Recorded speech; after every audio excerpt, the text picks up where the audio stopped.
ओम नमः शिवाय। आज इस वीडियो में मैं आप सभी के लिए श्रावण मास महात्म्य का 18वां अध्याय लेकर आई हूँ। 18वें अध्याय में श्रावण शुक्ल दशमी तिथि का महात्म्य जानेंगे। शुरू करते हैं। भगवान शंकर ब्रह्मपुत्र संत कुमार से बोले, अब मैं तुम्हें श्रावण शुक्ल दशमी तिथि के विषय में बताता हूँ, ध्यान देकर सुनो। श्रावण शुक्ल दशमी को व्रत का शुभारंभ कर वर्ष के प्रत्येक माह की शुक्ल पक्ष की दशमी तिथि को व्रत रखना चाहिए। इस प्रकार अगले श्रावण शुक्ल दशमी को इसका उद्यापन करना चाहिए। राजा को राज्य की उन्नति के लिए, कृषक को खेती की उन्नति के लिए, वैश्य को व्यापार की उन्नति हेतु, स्त्री को पुत्र प्राप्ति हेतु तथा अन्य प्राणियों को धर्म, अर्थ तथा अपने व्यवसाय की उन्नति हेतु इस व्रत को करना चाहिए। इस व्रत को आशा दशमी व्रत कहा जाता है। जिसको भी किसी प्रकार का दुख हो तो उसके निवारण के लिए श्रावण शुक्ल दशमी की रात को स्नान कर व्रत का शुभारंभ करें। रात को दशों दिशाओं को फूल, पल्लव, चंदन या जौ के आटे द्वारा अपने घर के चौक को अंकित करके वाहन सहित स्त्री चिन्ह द्वारा चिन्हित करके घी से तैयार किया हुआ नैवेद्य देकर अलग अलग दीपक देना चाहिए। इसके बाद ऋतु के फल देकर अपने मनोरथ को इस प्रकार स्पष्ट करना चाहिए, मेरी आशा पूर्ण हो, मेरा मनोरथ पूर्ण हो, मेरा कल्याण हो। इस प्रकार प्रति मास निरंतर व्रत करना चाहिए और ब्राह्मणों को दक्षिणा देनी चाहिए। वर्ष की समाप्ति पर इसका उद्यापन करना चाहिए। सोने चांदी की 10 दिशा रूप देवताओं की प्रतिमा बनवाकर अपने सगे संबंधियों के साथ स्नान आदि करके अपने घर के आंगन में भक्ति भाव से दिशाओं का क्रमशः आवाहन, स्थापक तथा पूजा करनी चाहिए। दिशाओं के मंत्र इस प्रकार है।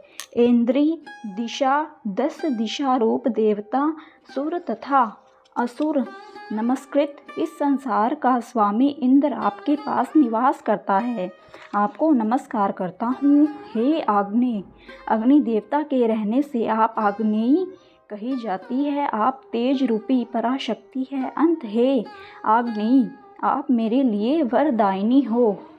ये हे यामे, धर्मराज आपके सहारे इस सारे संसार को चलाते हैं, इसलिए आपको संयमनी कहते हैं। हे संयमनी, आप मेरे लिए उत्तम कार्य प्रदान कराने वाली है।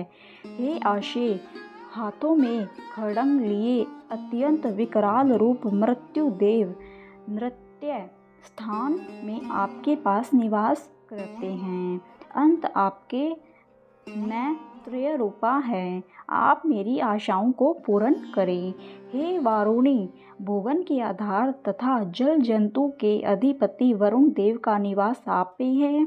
हे वारुणी, आप मेरे और धर्म के कार्य के लिए तत्पर हो। हे वायव्य, संसार के आदि कारक प्राण रूप वायुदेव से आप अधिष्ठित हैं, इसलिए आप मेरे आंगन में प्रतिदिन शांति बनाए रखें। हे कुबेरी, आप उत्तर दिशा में निवास करती हैं। कुबेर देव का निवास आप में ही है, इसलिए आप मेरे मनोरथ को पूर्ण करें। हे ये शान्यई, आप जगदीश शंभु से अलकृत है। हे देवी, मेरे मन वांछित कार्यों को परिपूर्ण करें। आपको नमस्कार है, नमस्कार है। सारे विश्व के ऊपर निवास करने वाली, सदैव कल्याण दात्री, सनक, नंदक, सनातन और संत कुमार आदि मुनियों के साथ रहने वाली, आप सदा मेरी रक्षा करें, मेरी रक्षा करें। सब नक्षत्र, ग्रह, तारागण, नक्षत्र माता, भूत प्रेत, विनायक तथा भक्ति युक्त मन से जिन देवी देवताओं का मैंने पूजन किया है, वे सब मुझे अभीष्ट सिद्धियां देने वाले हों।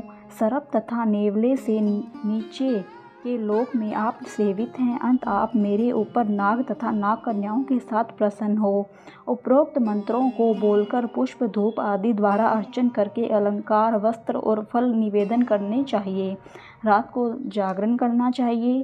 प्रातःकाल दोबारा प्रतिमा की पूजा करके उसे ब्राह्मण को दे देना चाहिए। इस विधान द्वारा अर्चन तथा समापन कर प्रणाम करना चाहिए। फिर मित्रों तथा बंधु बांधवों सहित भोजन करना चाहिए।